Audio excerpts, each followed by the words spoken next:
Hello and welcome to Irish Pregnancy and Birth. With me, Carolyn Coughlin. I'm a self-employed community midwife working in the Dublin Midleinster area. The mission of this podcast is to empower pregnant women with the most up-to-date information on all things pregnancy and birth by interviewing maternity healthcare professionals on a different topic every episode. For our third episode, we are incredibly lucky to have with us Patricia Hughes. Patricia is Associate Professor of the Nursing Midwifery in Trinity College, Dublin, and has over 30 years of clinical and managerial experience from her work in Ireland, the UK and New Zealand, where she's led on a range of innovative services development including the provision of the DOMINO community midwife service and the waterbirth facility in the Coombe hospital. She has recently founded Nursing and Midwifery Excellence, the expertise, which provides midwifery and nursing expertise in quality improvement, risk management, and service innovation. Today we'll be talking about informed consent and what choices have women in relation to how and where and when they give birth. Patricia, you're very welcome to the show. Thanks, Carolyn. Nice to talk to you today.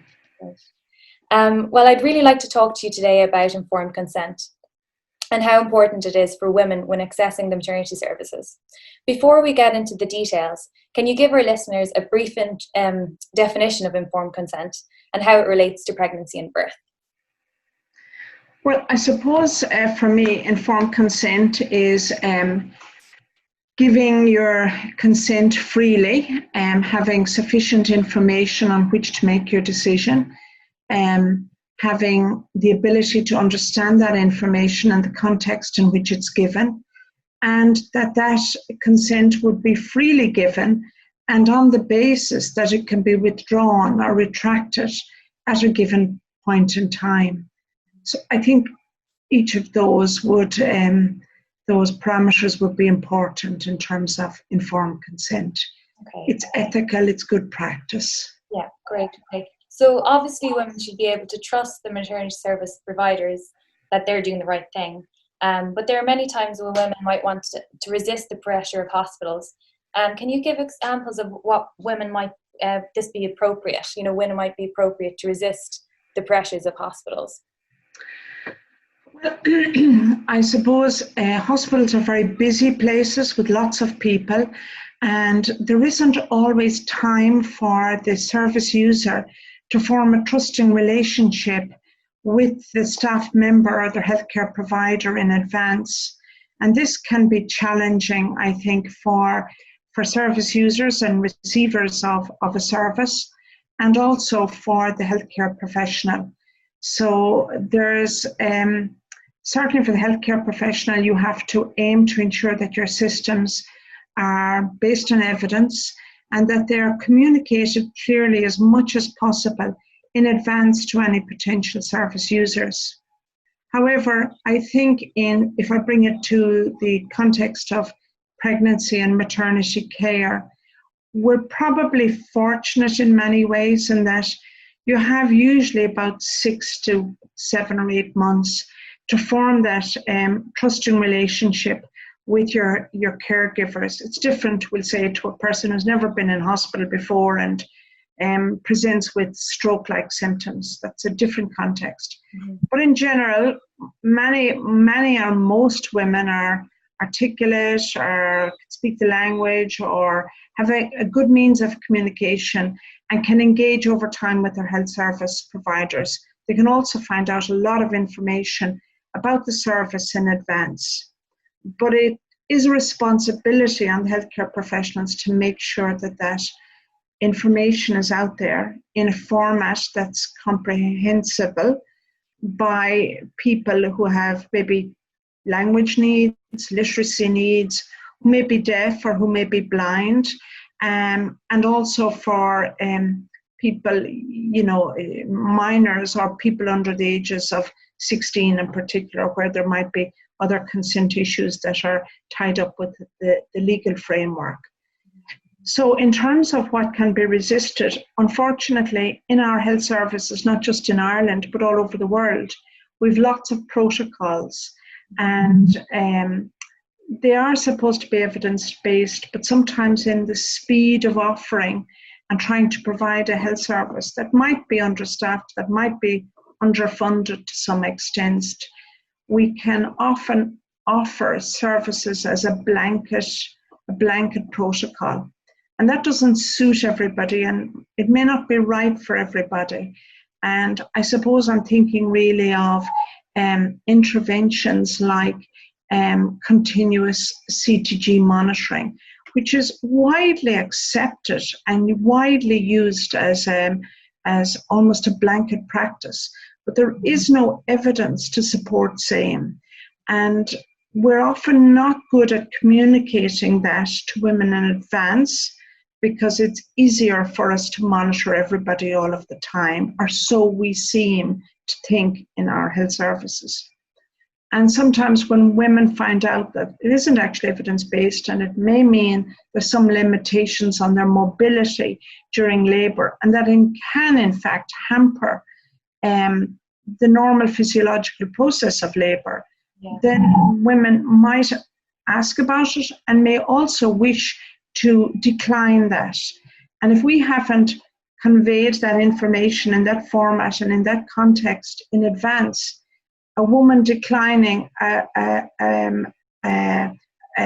practice that we've advocated without giving sufficient content to it can seem like a challenge to our knowledge and expertise, and that's challenging. So it is really important for us as healthcare professionals to put it out there, what is evidence-based and what might be suitable or what might be indicated for women in certain categories, but also ensuring that the woman knows that it is her right to decline should she so wish. But it is important for us to make sure that we've given the information that's comprehensive and comprehensible to the woman, whatever her circumstances are.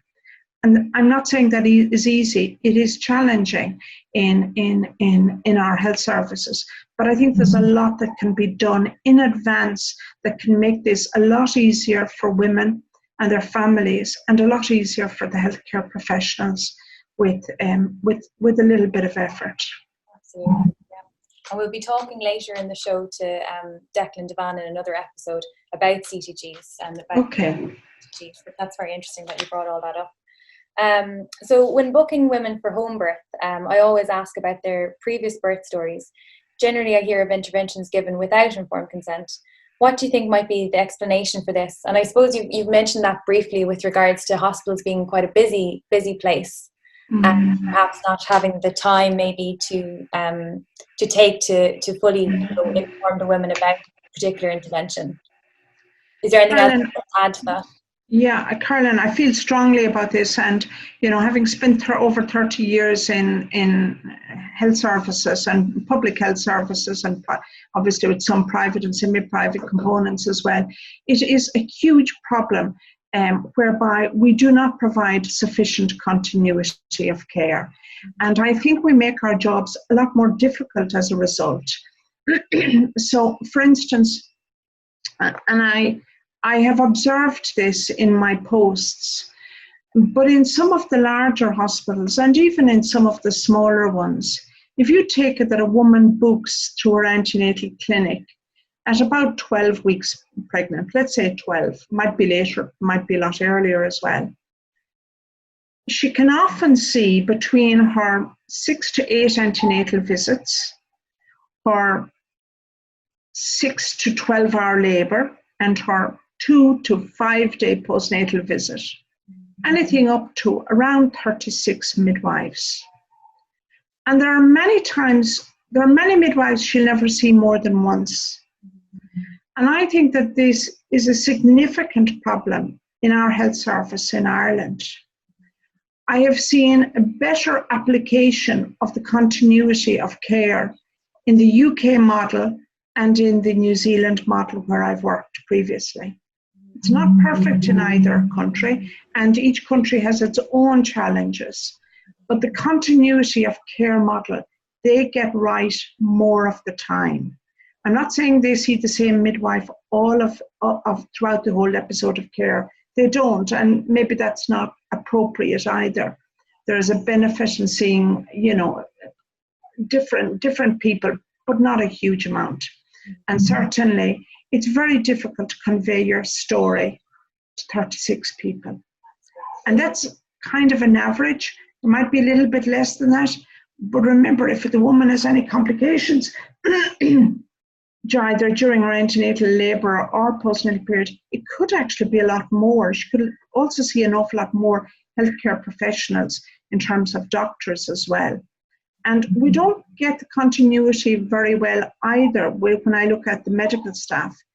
And I suppose in my recent posts as we'll say the maternity service manager in Cavan, where I was for 7 years, and then in Cork and in the Coombe, where I was director of midwifery and nursing for over 11 years between those two hospitals, a lot of my work would involve reviewing complaints and reviewing incidents.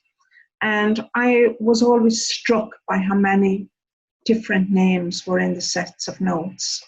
So I do think continuity of care and communication, are huge challenges. And, when I go back to my midwifery student days and we were introduced into the confidential inquiry into maternal deaths, and I follow those every triennium with eagle eyes. Communication is there every single time. And so it is exceedingly more difficult when you add more people into the pot.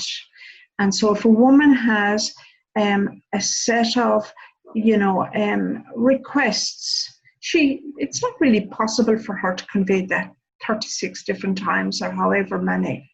But if she gets to know a midwife or know her doctor or whatever, it's a lot easier. And I've certainly been in a situation as a midwife myself where you'd see a woman back for her second and subsequent pregnancy. But even during the episode of care, you recall what happened the last time, you recall her context. And so you can give much better quality of care in the same period of time because you're familiar with the woman. And we haven't got that yet in Ireland. Certainly the National Maternity Strategy, with its recommendations to have the specialist, the assisted and supported care models in place, is well on its way to improving continuity of care. But even within those three models, there's a big effort needed to look at continuity of care. And I think if that comes in, it will certainly enhance communication and enhance consent. If I can give a little example, I looked after a woman who was having a home birth many years ago. In fact, I saw a little thank you card from her the other day, and I realized that the baby would now be 26 years old. But she was a woman that I'd seen once or twice maybe during her antenatal period. But I was called for her home birth. I didn't have a lot of contact with her. And there were vulnerabilities in the situation, so there was quite a lot of, there was a need for enhanced social support around her. She was a single mother with two small children. She had two born before arrivals before, and this time she was desperate to avoid a BBA. And so she wanted to have a home birth. So instead of her having to move and her children being put into emergency care, she wanted the services to come to her. And so there had been a lot of consultation and communication around it, and it was agreed that we would provide her with a home birth. So we went out. I was the midwife to arrive first on the scene. And in fact, she gave birth very quickly. And I assumed wrongly that she was going to breastfeed. And when I passed the baby up to her, for her to be able to provide skin to skin and talked about breastfeeding, she announced to me quite suddenly that she wasn't going to be breastfeeding. And I was taken aback by it. And I thought, I knew this woman, I'd met her twice, but I hadn't worked that out. And that was kind of a major lack, I felt, for me, not knowing that and not having got that information, although we had worked closely with her to ensure that we could provide what she needed. It all worked out. It was fine in the end. It required me to set up a sterilizer and sterilize some bottles and make up the feeds for 24 hours, which we did. But I just think of that case when I think of if you've 36 midwives. I had some inkling as to that woman's situation. I hadn't got all the information after 2 visits, and I should have had, because your intention to feed is fairly basic. I hadn't got it. And it was something I made sure I didn't get caught with again. But I think continuity of care is really important. Yeah, it's so important that it's that mutual trust as well that you build up with the woman. So, absolutely, yeah. So there's an acronym sometimes taught in antenatal classes called BRAINS, BRAIN. Yes. It is a mnemonic, to help women respond to suggestions to interventions. Have you come across it before? I have, but don't ask me to say what BRAIN is at the moment, but I know its benefits, risks, and so it goes on. And it's a lovely acronym to help and guide women to ask the questions. And I am very mindful of the fact that when you're the service, the person receiving the service, no matter how articulate, well informed, no matter what your job is in your other life, it is a very, very difficult to ask questions about your own health. And I am a great believer in people who can advocate for you, especially when you're in labor or if you're otherwise, preoccupied. Because often, and I've seen it with my own family members, and I've seen it even with myself, if I've accompanied a family member, sometimes it's difficult to remember all the questions you went in to ask. And the more difficult the situation, the more difficult it is to ask the questions. So if you feel that you're questioning a practice that seems to everybody else to be acceptable, but you're not feeling comfortable about it, it makes it difficult to ask those questions. It also makes it difficult to ask questions if you have a condition, we'll say, a life-threatening condition or a condition that has any concerns around it, it's difficult to ask questions. So I am a great believer in using that acronym like BRAIN, but also writing down your questions in advance and bringing somebody with you to have with you, because sometimes even if you have all the questions written down, you get to question 5 and then you forget question 6 and you come out and you say, I never got to ask my last question. So I think it, again, behoves us as healthcare professionals to give adequate time, make sure the environment is conducive to the woman and her partner to ask the questions. And before they go, to always ask, have you asked everything you wanted to ask? And should there be more questions when you go home, this is how you can come back to me or get those questions answered. And important that there's written information for women on the subjects that they ask about. So if it's a meeting with a healthcare professional, either there's a leaflet to complement that conversation, if it's a consent around a vaginal birth after cesarean section or an external cephalic version. It is really important to have well structured and clear and concise information leaflets for women. But if it's a meeting around a complaint, it's important also to follow it up with written feedback in terms of the responses given to the parents. So it's only been 50 years or so that hospital births have become the norm. Before that time, most women birthed in home or in nursing homes. What are some of the advantages and disadvantages of the shift to hospital births, and what effect, if any, has it had on informed consent? Well, I undertook my midwifery training in the late 80s, and I did my midwifery training in the UK, and the shift had already occurred in Ireland and England at that stage. I was fortunate to see a small number of home births as a midwifery student, and the contrast was fairly significant. When you go into somebody's house, you're a guest in their house, and you behave as a guest. The dynamic is completely different when a woman comes to the hospital, because that's often owned, that space is often owned by the healthcare professional. And I remember, I think it was Sheila Hunt came to us to a conference in the Coombe many years ago and talked about notices. And, if you go into hospital, it's do not enter, no visitors here, nobody allowed in the kitchen. There's lots of no's and do's and don'ts. And she contrasted that with the hotel and said, how come in a hotel we don't have all those signs telling people that they don't do this and don't do that and don't. It's a hospitality service, and yet people don't wander into the kitchen in the hotels, and they don't make themselves cups of tea down in the main service area. So why do we feel the need to do it in hospital? And I don't really know why, but there's no doubt about it. Our hospitals are full of notices. And even recently, I saw a podcast of a hospital during the COVID, which we're still going through, unfortunately. But it was in the middle of the COVID pandemic. And it followed, it was a virtual tour of a certain hospital. And there was, the healthcare professional was taking the camera crew through the environment to show them. But each door they pushed through, the door was littered with signs.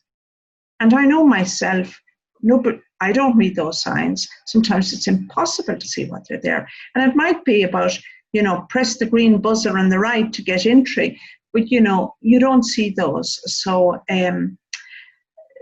going back to the hospital is different. You do feel, if you're a service user, I think that you're in somebody else's space. And so that dynamic, that shift is there. And it's the direct opposite in a home birth situation or in a situation where you're doing a home booking. And so that's fairly significant in terms of your ability to ask questions and engage. And also when you're in the hospital, you're conscious that the staff are being shared amongst many other people. So you can't trust that you've got enough time with them. Now, you may not have any more time in the home, but it feels different. So, for instance, I would say if I was doing a booking history of a woman in a home and it took 30 or 40 minutes, and it took 30 or 40 minutes in the hospital, the dynamics are still different in the hospital. I might take a phone call, somebody might knock on the door, I might be the one that would be disturbed, whereas in the home, that's less likely to happen. And I think that dynamic casts a certain sense around the relationship. Absolutely, yeah. So Irish maternity hospitals tend to favour an active management approach. What is active management, and how might this approach impact on a woman's informed consent? Well, I think the terms active management were really written up by the previous masters of the National Maternity Hospital. And it was a set of interventions designed to identify women in labour and to identify if problems were occurring and to identify those early on and to intervene as was deemed appropriate. It was also in the context of where women had many children, or there was a high number of births in the hospital, and there were limited, I suppose, facilities in which to do so. However, the whole world uses some element of active management. Anywhere I've worked, I've seen it. I've visited friends in Canada and visited the local maternity hospitals. Active management is there. I have spent some time in Bethlehem and in the West Bank in Palestine. There's active management there. I've worked in New Zealand. I've worked in several hospitals in England and several hospitals in Ireland, and active management is there. Maybe not in the truest form as written up by the National Maternity Hospital, but elements of it. And I suppose there are advantages and benefits to it in certain circumstances. However, there isn't evidence there to say that that is the appropriate, that these are appropriate set of interventions for every woman in labour. And that is what we have to be careful about. And I guess then, what options do women have nowadays for where they might give birth in Ireland? Well, I think there are some options there. There aren't a lot of options, but there are some options. But the bigger problem is that even if the options are there, they're not always communicated to women, and the women don't often know what they are. So, for instance, Women can choose to have a home birth. However, they need to fulfill certain criteria to do that, generally speaking. And they can get a home birth through the HSE via a subcontracted, self-employed community midwife. I know, Carolyn, you provide that service yourself. They can also access a home birth via a private company that's operating in Ireland at the moment, a group of private midwives, and I think they're indemnified by a UK body. So home birth is possible there, but not everybody knows about that. Then there's obviously hospital birth, and if you go to give birth in the hospital, you can go in as a public receiver of the health services, or you can go book private or semi-private care and accommodation. Now you can book directly with an obstetrician if you want to go privately and book as a private patient in the hospital, or you can book as a semi-private in terms of accommodation in some hospitals. The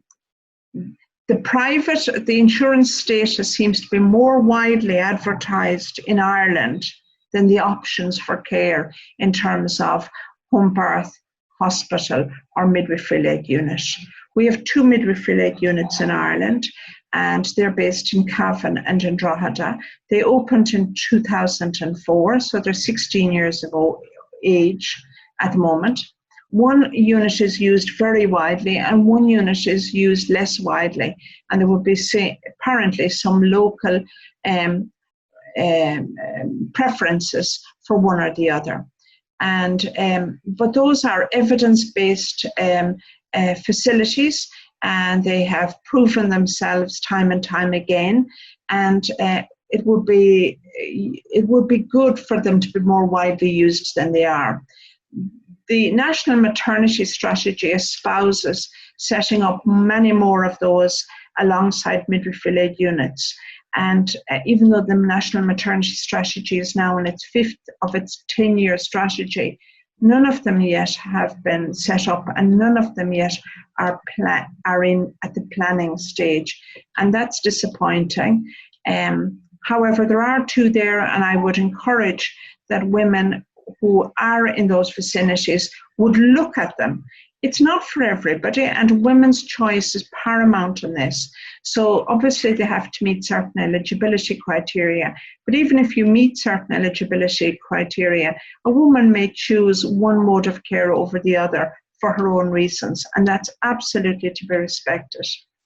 However, I know lots and lots of women who say, nobody ever told me about that option. I never knew about it. Why wasn't I told? And so that's the piece I think we have to be much better at here in Ireland, telling people what's out there. The HSE developed a book there in the last 2 years called mychild.ie. It's a website and there's a book on it. It gives some information about those options, but I would like to see it a lot more widely advertised. For instance, in Scotland, the chief midwifery officer there a number of years ago, they had set up something called KNCD, or KCND, Keeping Childbirth Normal and Dynamic. And they had a whole pathway of care that enabled women to book directly with their midwife if they suspected being pregnant. It was widely advertised on the sides and backs of buses, in your local pharmacies, health centres, schools, everywhere. We need to take an approach like that here in Ireland. Midwifery is still a relatively poorly understood concept in Ireland compared to in other European and even international countries. And it is, although the Act changed, the Nurses Act changed in 2011 to become the Nurses and Midwives Act, there are still a lot of people who do not understand the difference between the professions and still mix both of those professions up, even though they're very separate and distinct professions, albeit regulated by the Nursing and Midwifery Board of Ireland. So I do think that as a country we have a lot more to do to publicly educate ourselves about the difference in the professions and what what the midwifery profession can offer to women during pregnancy, labour, birth and the postnatal period, and then to also know what options are available to women there, and that they have that it's their choice, and that they have the information on which to make their choice and make a valid choice for them. Great, thank you for clearly laying out the different options available to women. So many midwives and researchers would favour an increase in home births and births in midwifery-led units, which you already discussed about. I guess you've talked about these a lot, but I guess if there's anything else, do you have any other opinion on home birth or midwifery-led units, or how could we progress in that area? I guess you talked about that already. Yes, I feel strongly that, any time I've asked or inquired about progress in terms of midwifery-led units, some senior advisors would often say, but we haven't got enough midwives to do what we're doing already. And we're training them, but they're leaving, they're going to other countries and they're not coming back. And so I do think that there's a few issues at heart. I do think that we absolutely need to carry out an urgent but comprehensive workforce planning exercise. And this too was one of the work streams of the National Maternity Strategy.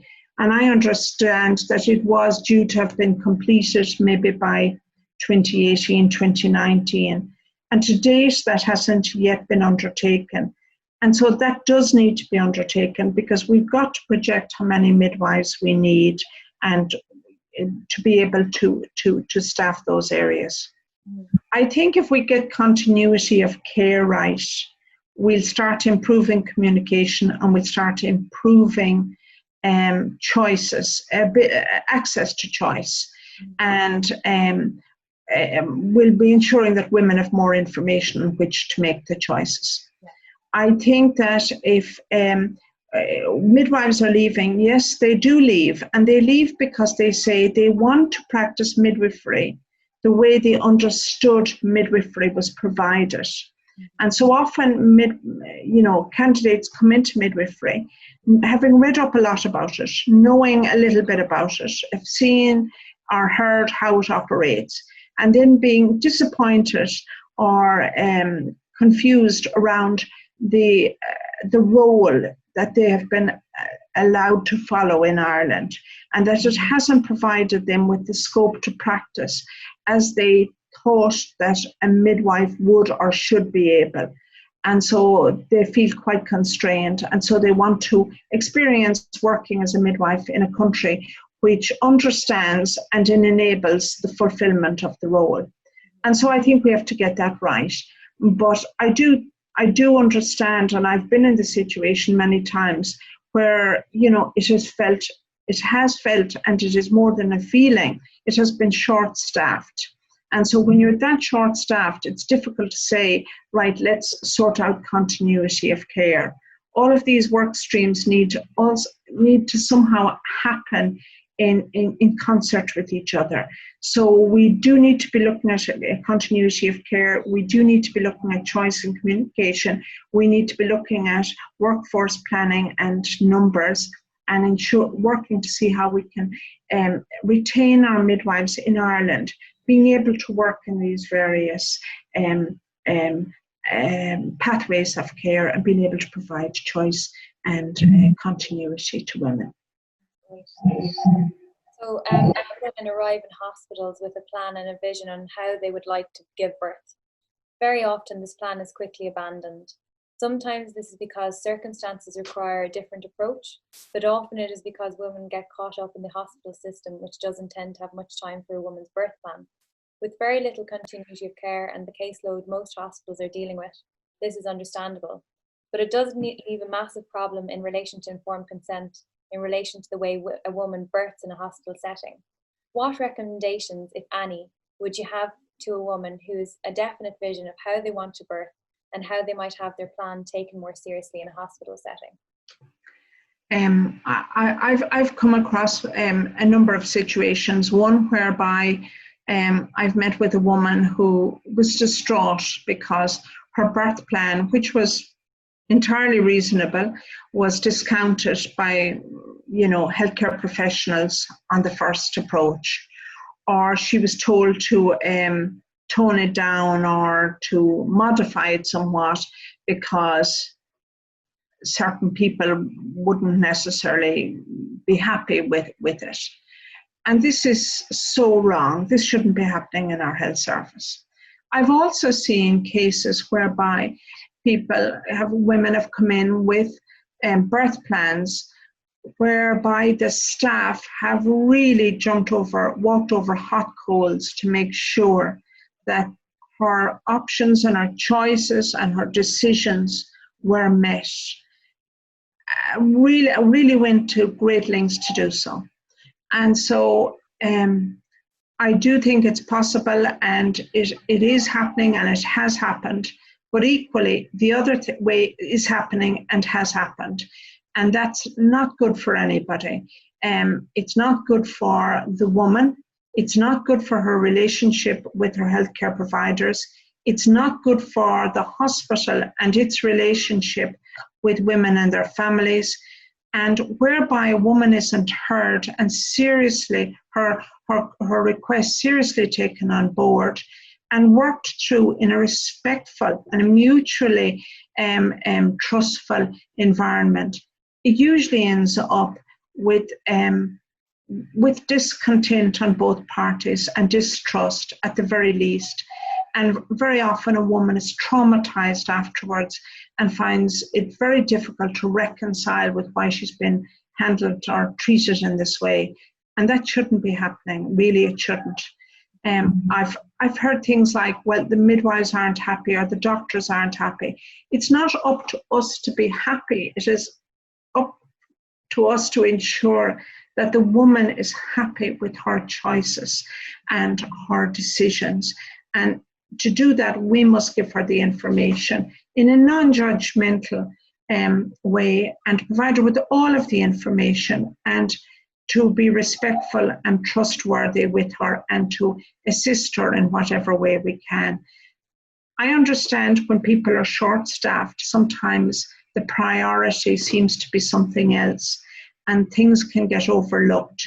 But I do think that we need to do more in our Irish health services towards working towards a system, a place whereby women can have easy access throughout their pregnancy, labour and postnatal period to high quality information that's non-judgmental, non-biased, that it's not because midwife X is on or Dr. Y is on that she's getting something that she asked for or that she's not getting something that she asked for.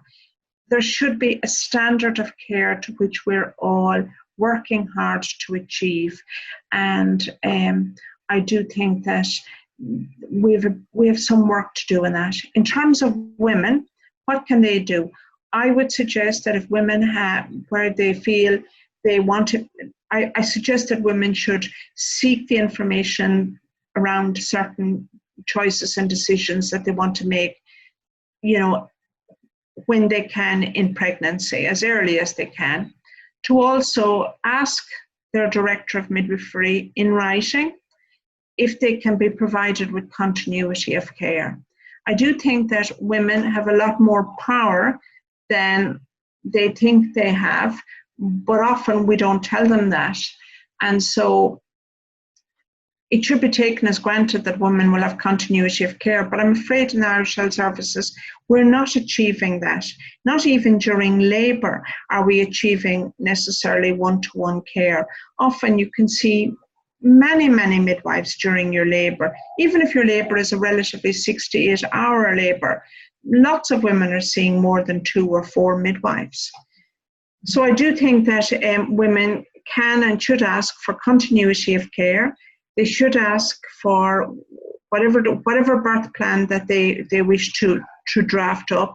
They should look to speak with a midwife as early as possible. So I'm saying don't wait until labour, but like if labour is the first time you come up with it, so be it, then you ask for it. But if you thought about it beforehand, ask as soon as you think about it, and ask about those choices.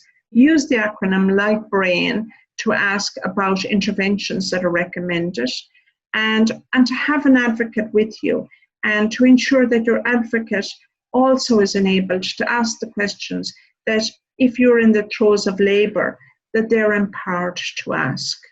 And so continuity of care, early asking, writing a birth plan, having somebody to advocate for you and to ask for you, and also putting your requests.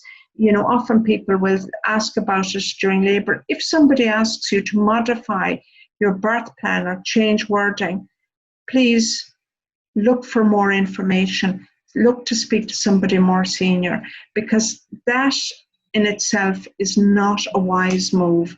And I would be concerned if that was the first line approach. But I have come across it, unfortunately. So I would say to women, if you're asked to change your birth plan because a midwife or a doctor may not like the way you've put that, ask to speak to somebody else, because it's important that we work together in an open and trustworthy environment, and your choices must be respected. And if your choices are maybe not possible, or maybe there's evidence that would suggest an alternative, that can be conveyed to a woman without her having to be told to change her birth plan. So I think just that sort of not to be afraid to ask for to speak to a more senior person or another person if you're unhappy at the first joint. And for women, I would also say, and we say it as midwives all the time, trust your instinct. Your instinct rarely lets you down. So you often get a gut feeling about whether something is really wrong. And if it is, don't ignore that instinct. Follow it through. You may find that, and talk to a number 2 or number 3, that maybe things make more sense to you, and that's fine. But don't just accept it if it feels wrong. Ask to speak to somebody else, and never be frightened in our maternity services. That's so important, and that's what the I stands for in BRAINS, so the benefit, risks, what are the alternatives to this intervention, what's your intuition telling you about it, and what would happen if we did nothing. And then I add in the S for smile, because you need to, there's no point in meeting with, real aggressive confrontation, because that's going to reduce your oxytocin level. So you want to keep the oxytocin flowing. Absolutely, yes. So women, especially first-time mothers, are often artificially induced for not going into labour within 2 weeks of their estimated due date. Induction of labour tends to be more painful and more problematic than natural labour. What is your opinion on due dates, and where does informed consent come in? Well, look, I mean, there's 2 things here, and we have to be upfront about it. The due date is either calculated on your periods if you've a regular cycle and you're sure of your dates, and it's invariably, for most women in Ireland, confirmed by a scan if it's done between 11 and 13 weeks. And it sets a date of usually about 40 weeks of pregnancy. And we know from the evidence that perinatal mortality and morbidity issues increase after about 14 days after that estimated date of delivery. So most hospitals are generally okay with leaving someone for up to 14 days afterwards. It is a woman's choice whether she continues after that, and how we communicate that isn't always well done, because we're trying to get the balance right between ensuring that women understand that risk of increased morbidity and mortality after 14 days, and also ensuring that there is the facility in our hospital. So if we left everyone till 14 days, given that our induction lists are usually high, And particularly in the larger hospitals, you could be booked for an induction, we'll say today, when you're 14 days. But the induction process may not kick in for a day or so. It may take 36, 48, 96 hours perhaps for it to evolve without any problem. So you could be giving birth on day 15, 16, 17. Or it could be that the day you come in for your induction at day 14, if we leave it to day 14, that there's been a surge that day in the number of women presenting, either in spontaneous labour or a surge in activity in terms of the number of emergencies. And so it may not be possible to tend to the induction of the labour for a woman that day. And so inadvertently, the hospital then may not be able to provide the induction of labour on the date in question. And so the hospital is working to prevent any risk to the woman by its inability to provide her with an induction by day 14. So you will see lots of women will get booked at around 10 days post the date. And that is primarily for the reason to ensure that the hospital has the facilities and the ability to provide that woman's induction of labour before the critical period of day 14. And so I think if we're upfront about that and explain that to women, that's why we're doing it at day 10, which could be day 11 or day 12. And it's not at all a strange phenomena for a woman to come into hospital and say, I'm in here since Tuesday. I was supposed to be induced on Tuesday, but it was very busy and they couldn't start me off till Wednesday evening or Thursday morning or whatever. But if we're upfront with the women about that, then the women can make the choice for themselves. And we tend to offer induction at day 10 because we gloss over it and say, important for you to be delivered by day 14. And I'm not sure that we do that in sufficient detail. So I do think that, again, better communication around that and the aid of printed information leaflets in an understandable format, whether they're available online or whether it's in a paper copy at the hospital. These are important supports to communication. So induction, I understand like there's an evidence base for it. However, there are practical issues that come into play in hospitals that can prevent an induction being carried out on the day it was deemed necessary. And so often you will see, certainly, we will see as healthcare professionals working in the hospital that you have an induction list and then you go through a prioritization of that induction list. So who's being induced because their baby is not growing well, or who's being induced simply because they've hit day 10, in which case the mother and baby is fine, so they could be left for another day or 2 days. And that happens in hospital. I don't think we ensure that women understand this. And sometimes you will have women in hospital and they will be frustrated and annoyed that they came in on Tuesday for an induction that hasn't started yet. And those are the reasons. And I think we can improve on our communication in those areas. And I think it's important as well to be able to communicate to women that they can go beyond the 14-day period. Absolutely, because there's a risk there, but not everybody. It won't affect everybody. We're not good at determining who it will affect and who it won't. So a woman has the right to make her own choice despite what evidence we provide. I agree. Yeah. So another way women are put on the clock is by the expectation of progress in labour. But Yes. there's little agreement in practice regarding the diagnosis of labour and the correct rate of progression. What do you think about informed consent as regards to interventions based on failure to progress in labour?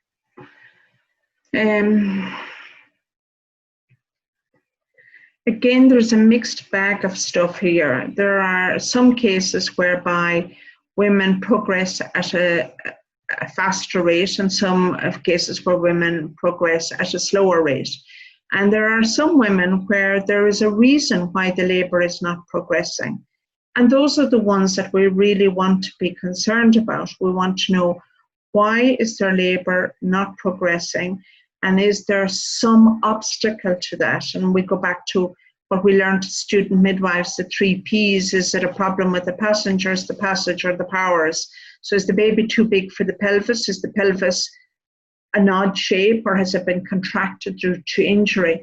Or are the powers or the contractions, are they inefficient, or are they not strong enough? And so that's our modus operandus, is to keep a close eye on the 3 Ps and ensure that they're all fine. However, we use the words failure to progress, and as you've said, and there's a lot of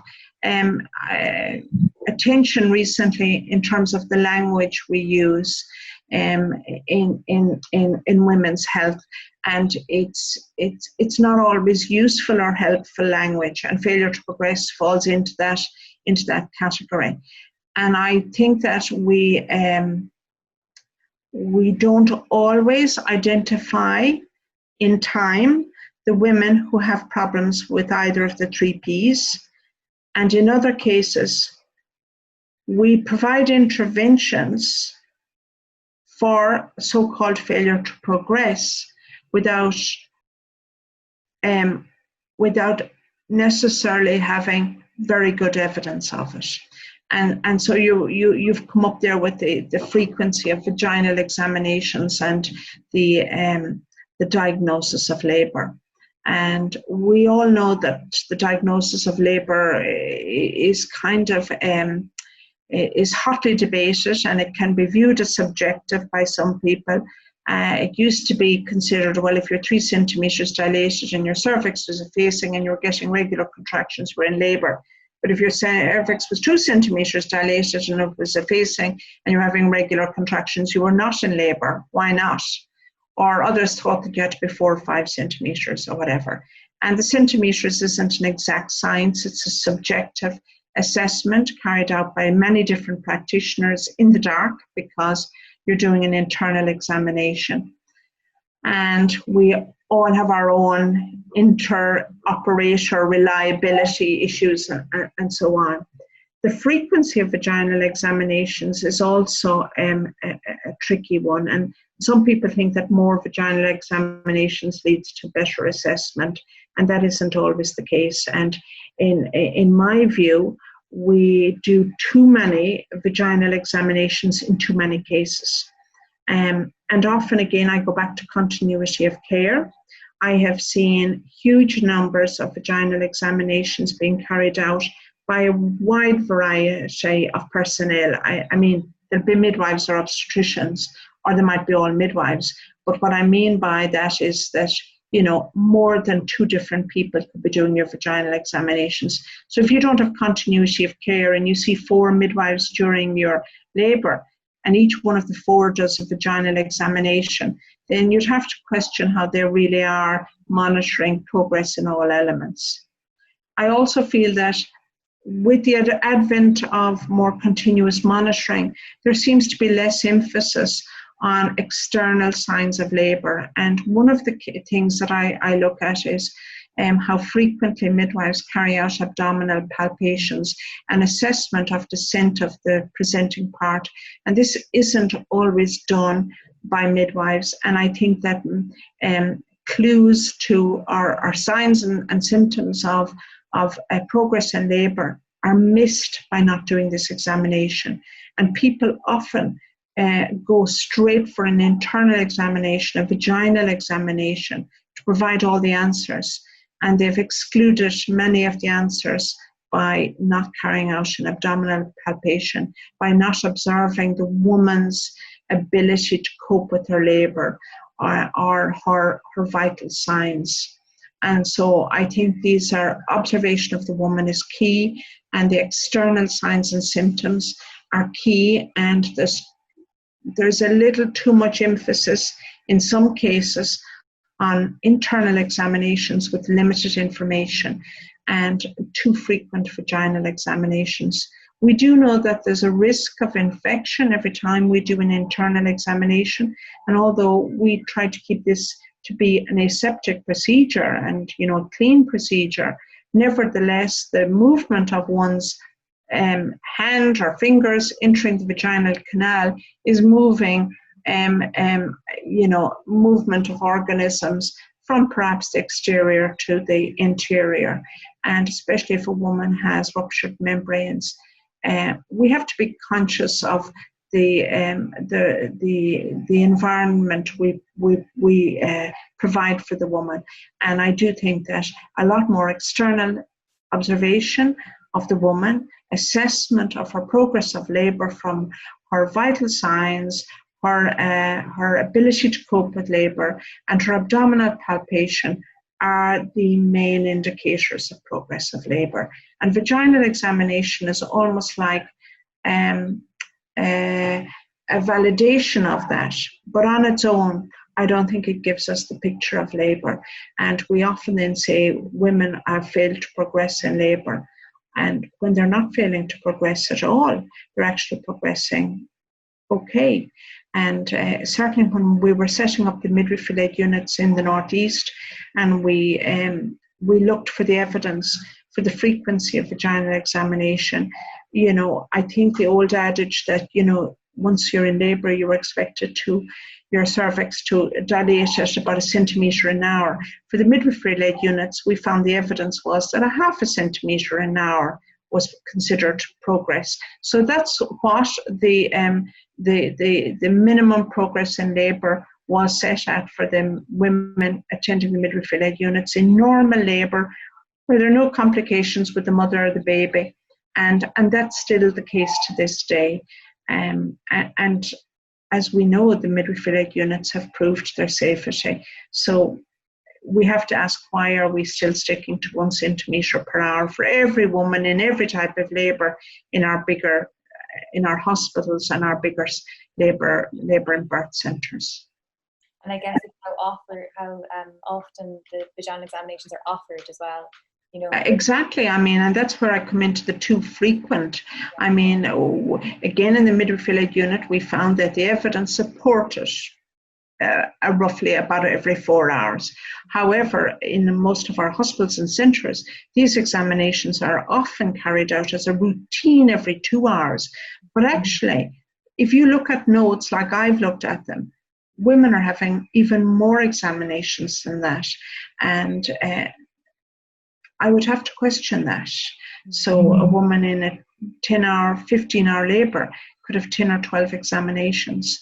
And I would have to question that. And again, insufficient information. I was taught that you must always carry out an abdominal before you carry out your internal.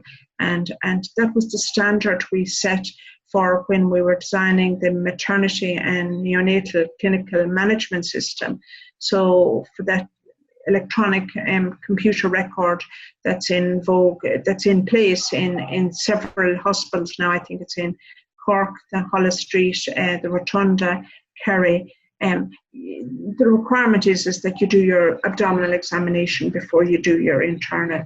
But I expect there's ways around it if one wants to. But the days when people should be having 15 examinations or in that period of time, they don't make sense. And all they say is that the person doesn't really know what's happening, and they haven't assessed labour properly, and they haven't looked at the whole picture. I'm not saying don't do vaginal examinations. They are a necessary part of assessment of progress of labour for many women as well, but they are not the end-all of monitoring of progress during labour.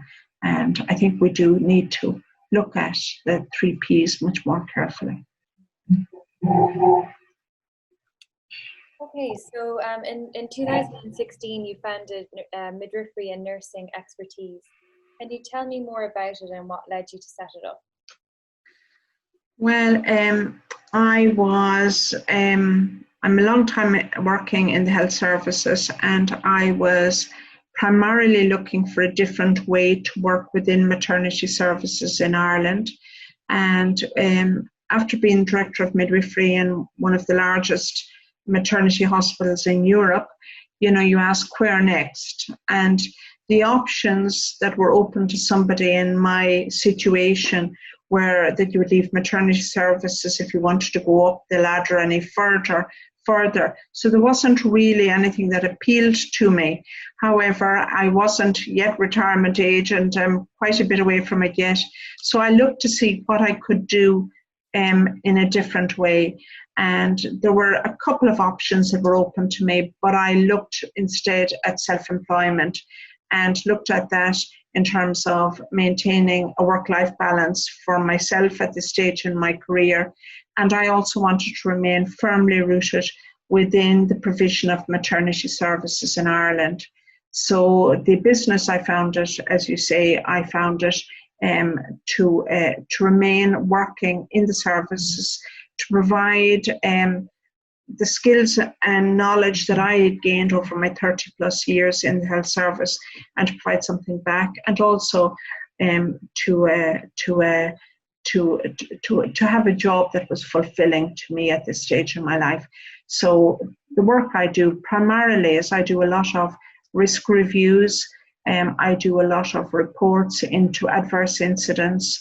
But I also do project work around workforce planning, governance and standards, primarily within maternity care, but some also within nursing care in the related general nursing disciplines. So that's primarily what I do nowadays.